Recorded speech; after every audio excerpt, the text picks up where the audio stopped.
Well, hello everyone, and welcome to this broadcast. Mark DeJesus here. What I would like to do in this broadcast is talk to the perfectionist heart.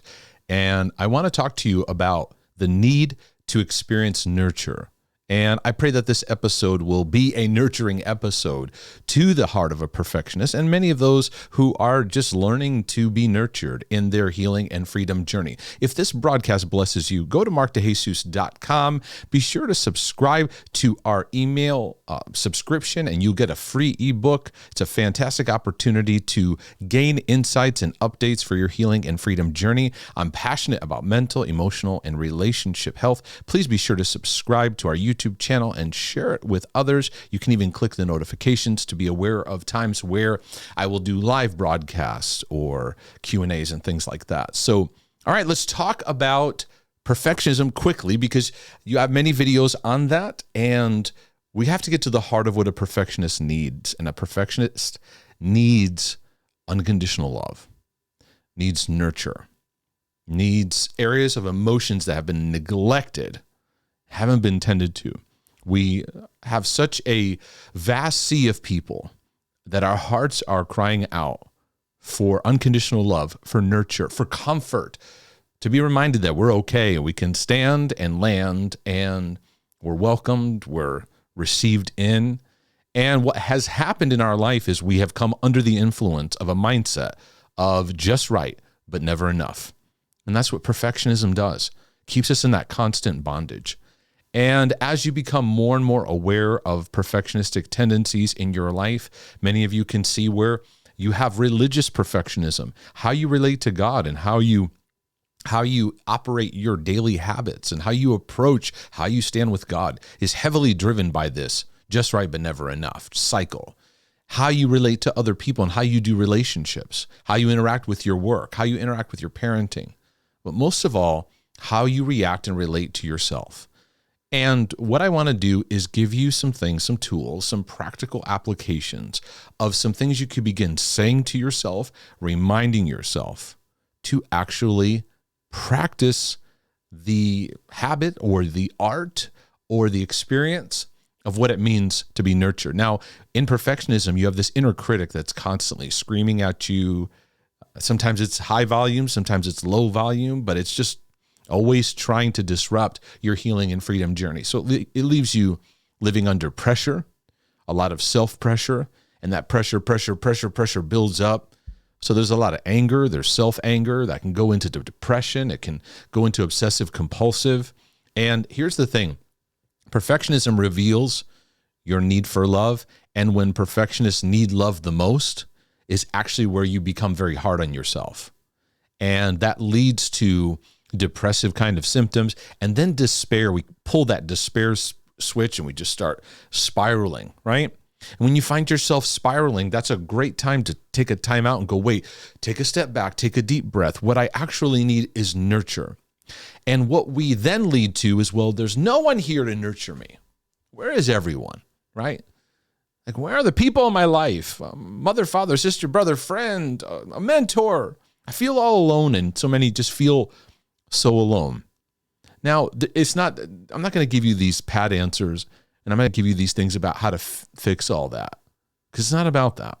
Right now, right here, right now, it's about you looking at yourself with a different perspective.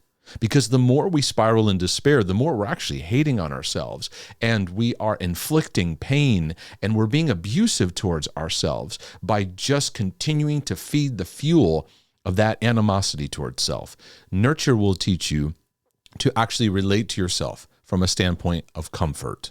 And I realized that I had to learn how to comfort myself so that I could recognize when God's comforting presence is available. Now, He's always here. He's always available. But there's certain moments where I believe God's nurturing comfort is being extended in dynamic ways, but we have no reference for it. And I realized that I needed to practice a nurturing response to myself so that when God's nurture arrives, I see it. When it arrives, I welcome it. I embrace it. And so this is very much a brother from another mother kind of broadcast, in the sense of I want to be a brother and just extend nurture toward your heart today. And if you would like to take a next step and go, I want to I want to learn more about this. My wife and I had a series of discussions we did, and it's called Restoring the Power of Nurture. It's an audio course. It's on my training site. You can get a hold of that and begin starting today to just recognize how lack of nurture has affected you, how you can be more nurturing, and what that means for your life and for your journey. But today, what I want to get into is these are some things that are very nurturing that you can begin saying to yourself, reminding yourself. And many of them are things a loving father would say, a loving mother would say. And so in the midst of your mental health journey, anxiety, depression, in your addictions, in your OCD, your perfectionism, is you begin to welcome some more nurturing language in your life and in your journey. Some of this you may actually speak to yourself and say to yourself. I encourage you, don't do it like a militant soldier, like, come on, that's not the place for this right now. This is more the comforting language that your heart needs and your heart is longing for, and you're looking for that. You may want to take this and write these down and have these be journaling reminders to anchor yourself back into the language of God's love for you. So the first one I want to share with you is something that is very, very nurturing, and many of us need in our journey. It's the phrase, take your time, slow down. You're learning things for your heart and your emotions, many things you never got before. You're learning things that were not equipped in your life. They weren't given to you. There's neglect, there's trauma and drama in your life. You're trying to work and navigate through. A father, when he's teaching his son a new habit or trait or practice, one of the things they often do in nervousness is a son will try to do it too fast, push the lawnmower too fast, or saw too fast. Or I even notice with my son, there's many times I say to him, son, we're going to work smarter, not harder, and do it this way. And many times it involves slowing down. A mother will say to her daughter, it's okay, calm down. Take a breath as we learn this practice together, as we learn a new habit or some type of skill that we're going to go about. And for so many of us, we're learning heart healing. And I want to say to you, as your brother, slow down and take your time. I know at first slowing down can feel excruciating. To the perfectionist, they actually need that message. Slow down, take your time, because taking your time allows you to be present in the moment, to take in what's happening, whether you're just sitting there looking at the trees, going for a walk, or you're in the middle of learning something, or you're working on something. I find I remind myself constantly, whether I'm mowing the lawn or writing a book, take your time.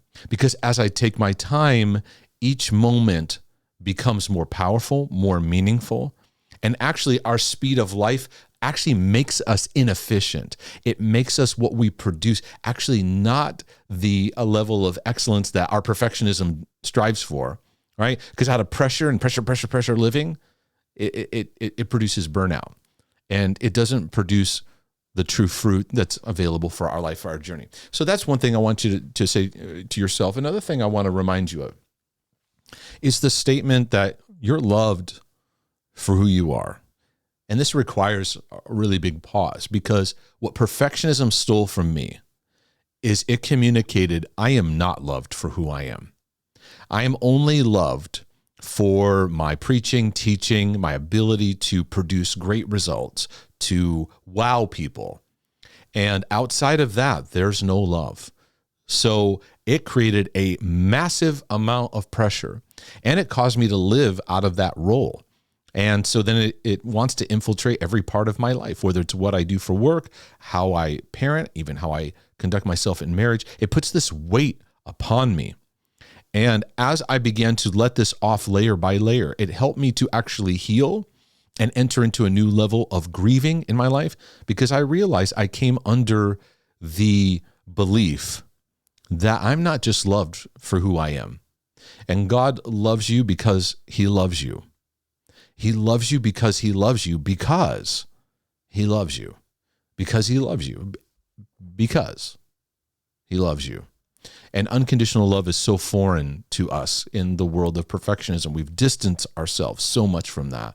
We always feel that we have to be loved because of things that we do and getting things just right.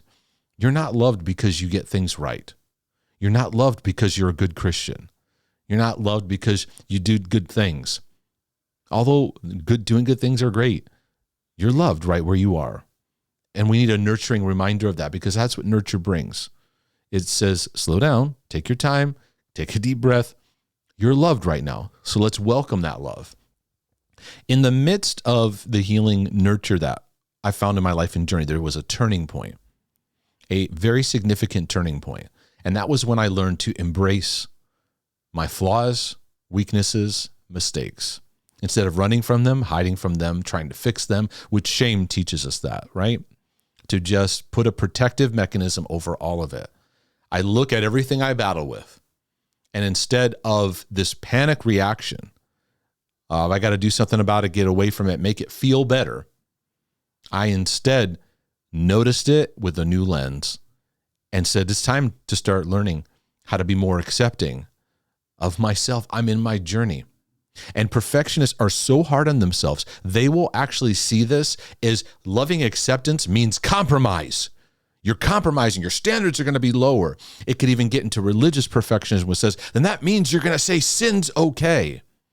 And those statements simply reveal we actually have been so removed from the power of what God's love brings into our lives, that we see this through a black and white lens. That love means we just overlook sin and pretend like it's not even there. We don't realize love arrives in the midst of sin to embrace you. God is loving me right now. And so what you need and what I need today is a hug, an embrace. In all your spiraling and all your struggling, you think you need to be fixed so then you could feel better. But trust me, you'll chase another one. And this just right but never enough will follow you for the rest of your life until we cross the threshold that says, no, I'm going to stop. And I'm going to say okay to love. I'm going to say okay to this hug. Now, I can speak about the need for a hug, right? But you have to welcome it. You have to be ready for it and say yes to it. Because so many of us, someone comes to hug us and we get all goofy, right? We do the golf pat. Oh, thank you. Thank you very much. Okay. Translation, hurry up and get this over with. You know, the golf, not the golf clap, the pat on the back. I was using a golf clap. Pat. It's not really a golf pat. More like the quick pat. Okay. Let's move on. Right. Okay. I'm uncomfortable with this, right? Or we deflect it. Oh, I appreciate you. You know, and when you're hugged, embrace the hug. And many of you, in a practical way, when someone gives you a genuine hug, you may have to consciously say, I receive this for what it is. And God, thank you for an opportunity to be hugged. And this is going to sound so silly to perfectionists. Silly. And as I say it, it's going to get this thought in you that goes, this is so silly. You may even need to just take your arms like this and just take a deep breath and give yourself an embrace. You know, I talk about ministering to yourself because many of us don't even know like what that looks like. And so our times alone or our devotional experience or whatever you want to call them, they become so unfruitful because we don't know how to look at ourselves with love and with grace. And so sometimes just doing this as a simple act of God, I say yes to the love that you have for me. I'm going to stop resisting it. I'm going to stop saying, yeah, but I'm going to receive it. And I'm going to, in that, embrace flaws, embrace weaknesses, embrace mistakes. I see them, and I'm loved in the midst of it because it's love that leads us to the change. Condemning ourselves, shaming ourselves, having anxiety over it and feeding the anxiety over it is not going to produce transformation in our lives. Another phrase is something that I say often. I found myself learning it in my own journey and saying it to a lot of people in one-on-one sessions over and over again. It's a simple statement. It just says, it's okay. If you're not okay right now, you're watching this video and it's late at night, it's 2 a.m. Yeah, you can't sleep. You got insomnia going on. You're spinning about something going on. You're spinning about a thought and the pressure's rising. This is a statement for you tonight. It's okay that you're not okay. And this communicates I'm loved right where I'm at right now. I'm loved not because I do what's right. I'm loved not because I fix things, not because I behave well. I'm loved right about now. This cuts through the shame so you can see your heart in a greater sense of clarity, so you can see what you need. Nurture leads us to understanding what we need, right? The picture of a nurturing mother. She first embraces you. It's okay. She hugs you. She tends to a wound. Maybe it's an actual wound that she's got to put a Band-Aid on, or there is an emotional wound. Is an embrace. Following the embrace, there's a movement towards discovering what you need. Maybe you got all dirty and scraped up, and your mom says, you know what? Why don't you go ahead and take a shower right now and clean up? That's a nurturing pathway, right? Or would you like some food? Maybe this time to eat. We'll give you a bowl of soup or whatever it is, right? Some of you are just having memories right now. Oh, that moment where I had that hot cocoa or something like that, right? Or why don't you rest for a little bit? Let's put a blanket on you, right? And says, oh, you got a fever. Oh, you may have maybe getting sick or something, right? So the loving nurture leads us to seeing things. And in the absence of that nurture, we become so hard on ourselves. We don't even go there. It's like, hurry up and get over it. What's the matter with you? Get on with life. Until we inflame the inner critic, all the self-hate and all that stuff. It's okay that you're not okay. It doesn't change love. And that's a very, very powerful thing that nurture says. Another statement is be kind to yourself and let that kindness extend to those around you. Now, we often try to be kind to other people. Perfectionists will do that because they don't want to be seen as being, the angry tyrants that we carry within. But you don't start there necessarily. And I'm not saying it's only this way, but for perfectionists, they do the outward a lot, but it's through performance, but really they don't have love in themselves for themselves.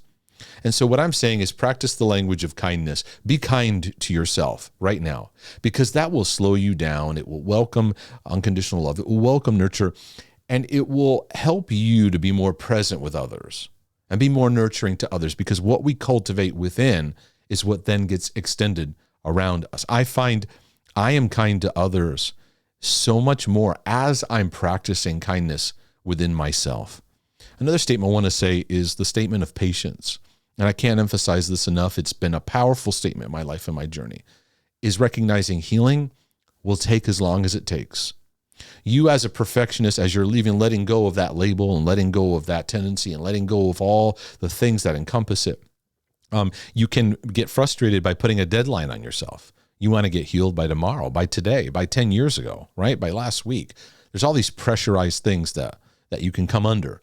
Well, love in the language of love and a nurturing expression is patient. It's going to take as long as it takes. Love is patient. It's time to be patient with yourself. This is nurturing. Your expectations have created a lot of pressure. So perfectionists will say, well, I guess I'm going to have to lower my expectations. I don't know that getting free from perfectionism is about lowering expectations, but more taking the pressure out of those expectations and grounding those expectations in love. That helps shift our perspective, because sometimes lowering expectations, we just kind of go, well, but it's not that black and white kind of thing, because shifting expectations into a non-pressurized, more patient perspective, it may alter how we see it. It may alter our deadlines. It may teach us to let go more because we value relationships. It may shift our goals to valuing relationships rather than results and productivity. And I value you, and so I'll slow down for that. And I'll be patient with myself as I'm patient with you. That patience will help me to embrace when things don't go my way or deadlines aren't met. I was a very goal-oriented person, and I still have goals. I still have areas but there's so much more love wrapped around it. There's a lot more flexibility to these things. Perfectionists struggle with flexibility in how they relate to people or how they relate to goals and things, and they don't let love have a work. So maybe you need to say to yourself, this healing journey, it'll take as long as it takes, and I'm going to learn to be okay with that. Another statement I say to myself and to my brothers and sisters all the time, there's no pressure. Now, we come under pressure because of stress, the pressure we put on ourselves, our expectations. Pressure arrives in all the unloved places of our heart. Pressure arrives where love needs to have a work. So we go to pressure because pressure screams. Love doesn't scream. So oftentimes pressure gets the upper hand because love requires a different frequency. And so I want to remind you, there is no pressure. God's not under pressure, and he's not putting you under pressure. He wants you to live a life led by the Spirit, not driven by this pressure. Pressure reveals we're angry, we're under a weight of burden, a yoke we shouldn't carry, we're under fear, stress. Our brokenness is screaming out. Where you see the pressure, you'll see a trail that leads back to areas that need healing, love, and we need to welcome it. The last thing I want to say to you and remind you of, perfectionists, as a nurturing statement, is have fun. Get back to having fun, because perfectionism actually steals your ability to enjoy, have enjoyment, and to experience the joy in enjoyment. So I want you to focus on enjoyment in your day. That it's not all these things we have to do, we get to do. It's a shifting of, I want to be present in this moment and extract all the enjoyment that I can. This is a journey. You're not going to arrive. Focus on what's fun in the moment and recognize, as a perfectionist, you take yourself too seriously, and you're going to have to relax. You're going to have to take a deep breath. You're going to have to smile a bit and go, all right, I'm goofy, and embrace that, and embrace the fun in the moment, embrace the fun with the other person you may be interacting with in your present situation. So which of these has been one that you go, I need to take note of that. I need to apply it in my life and in my journey. I know it's done a lot for me. I pray it's nurturing for you. If this episode was a blessing to your life, again, go to markdejesus.com. You can support these videos by clicking on the donate button. Please be sure to subscribe on our mailing list and also subscribe on our YouTube channel. I appreciate it so much. And I look forward to continuing this conversation on freedom from perfectionism and adding more and more value to your healing and freedom journey. Well, it's time for me to start heading out. I look forward to sharing more resources with you, Lord willing, and the creek don't rise. But in the meantime, this is your brother from another mother saying, I'm out.